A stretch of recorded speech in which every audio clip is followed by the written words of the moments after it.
พี่น้องมื้อนี้พี่น้องได้หยังมากินเนาะไปเฮ็ดอันนั้นได้หมกได้ชิ้นกระดูกหมูมาหมกใส่ไปหาเฮ็ด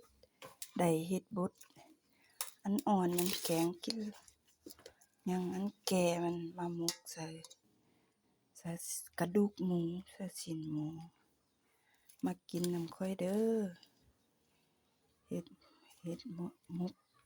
ดุกหมูใส่เฮ็ดลมพวกเจ้าได้หยังมาเฮ็ดกินเนาะ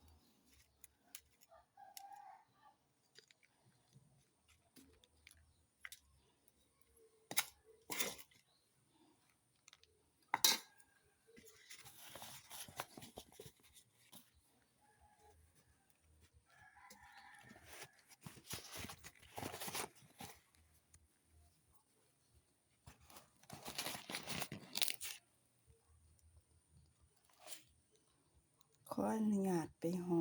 หมกก่อนเด้อ